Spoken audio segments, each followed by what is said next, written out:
EMP Series, Day 146. The train pulled into town at 8:30 a.m. Major Stillman and Lieutenant Saunders were standing on the platform as it screeched to a stop. Also there, sitting on his horse, rifle in hand, was Carl Fairley. Behind Major Stillman was Pastor Sharps and Mr. Leroy McMillan. Mr. McMillan was the owner of the trading post. He was instrumental in establishing the post and lobbying to get the railroad to bring the train to town. He was appointed by Major Stillman to fill one of the seats on the regional board of governors. Pastor had known him for some time. The two men were at polar opposite positions on just about every issue there was. They managed to be cordial to each other, but it was clear that they were not friends. When the train came to a complete stop, people started to disembark. There were several replacement troops for the post work and security detail.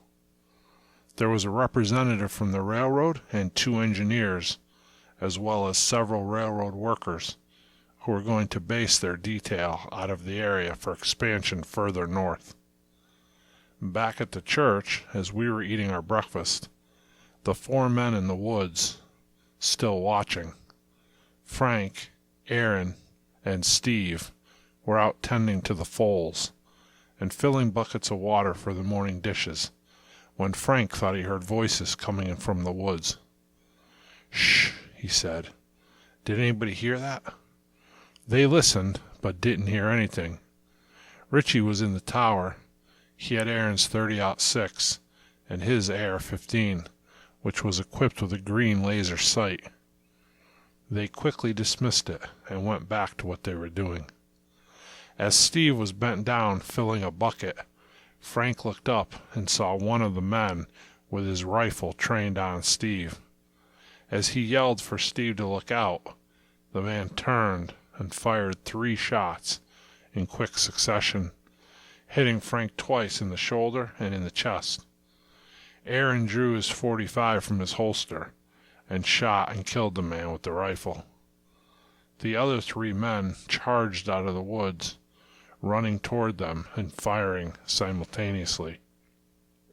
One bullet hit Aaron square between the eyes and he fell dead in the brook. Richie immediately trained his rifle on the men, firing 3 short bursts quickly. He killed all 3 before they got 20 feet out of the tree line. In a matter of seconds, it was all over. All 4 intruders lay dead, as did Aaron. Frank, who was bleeding from his shoulder and his chest, was rushed downstairs, and Jolie was summoned from the breakfast table, where she sat drinking coffee with Josh. She worked frantically to save Frank, but the chest wound was fatal. He died on the table. Jillian attempted to comfort and console Callie as she cried hysterically for her husband. Josh took an old dirt bike and rode into town to get Pastor and Greg.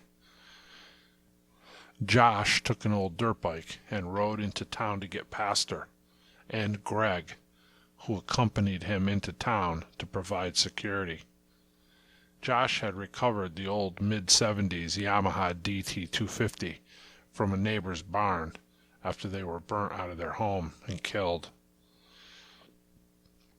He worked to get it running and used it to get around in the woods. He would summon Pastor and Greg back home and give them the terrible news about Aaron and Frank. With Pastor and Greg gone, this attack could have been a complete takeover of the church camp, if it weren't for the quick action and expert shooting of Richie, who was in the tower at the time. If the 3 remaining men had continued down and taken out Steve, there would have been only Josh left between the gunmen and the entire group of women and children. The 2 other men that joined us this winter, Dalton and Roger, were off hunting at the time of the attack. The loss of Frank and Aaron was devastating, but thanks to Richie, we still retain control of the church encampment. Now, with Josh riding into town to get Pastor and Greg, Richie ordered the women and children into the pavilion basement.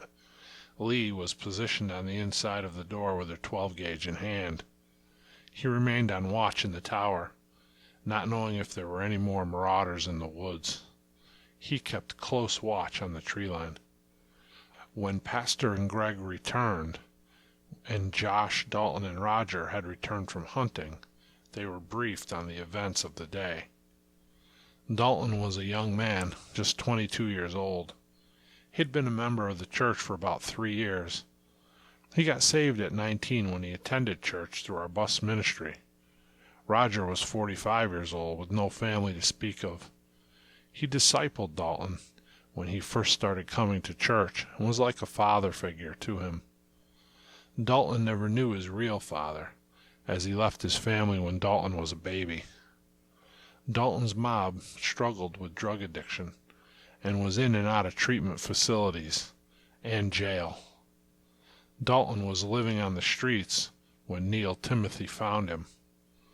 He had tried to rob Neil as he came out of a Cumberland Farm store, having just paid for his gas. Dalton slid into the passenger seat of his car and threatened to stab Neil with a knife he claimed to be holding in his pocket. Neil could see his hand shaking.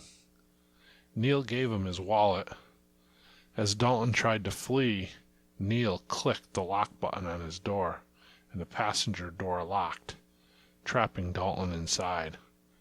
When he turned to face him, Neil put both his hands in the air and said, "Man, I just want to talk to you. Just give me 5 minutes. Hear me out. I promise when I'm done, I won't try to stop you from leaving." Dalton ordered him to unlock the door, pushing the hand he had in his pocket in Neil's direction. "I'll cut you, man. I swear I will," Dalton threatened. Neil kept his cool and just said, "It's okay, man. I feel you. Just relax." Neil had a calm, soothing quality in his voice. He could talk easily to complete strangers. He shared the gospel with Dalton and told him the story of his youth, spent on the streets of a small town in southern New Hampshire. How he could relate to Dalton. His dad left his family when Neil was young also. His mom struggled to raise him and his 3 brothers. Neil resorted to selling drugs in high school. He had been arrested twice before he got expelled and eventually dropped out. He later met a man in a soup kitchen who preached the gospel to anyone who would listen. Some of it eventually sunk in, and Neil visited a local church one Sunday morning, and he eventually got saved. Now he was a deacon at this church, he explained. He looked Dalton square in the eye and told him, "It doesn't matter where you've been or what you've done, son. Trust me. The only thing that matters is your relationship with the Lord. Where that takes you. Eternal salvation."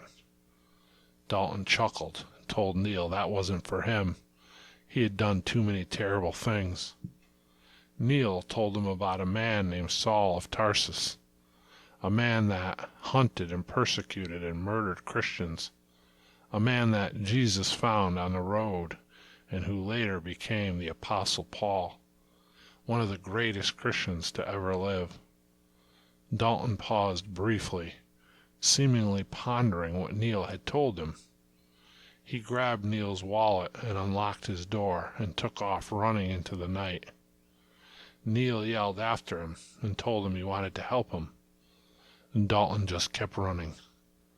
In Neil's wallet was his driver's license, $30 in cash, 2 credit cards, and Pastor's business card. Neil called and canceled the credit cards immediately. He never called the police. He wrote off the $30. The biggest hassle would be making the dreaded trip to the motor vehicle department to replace his license.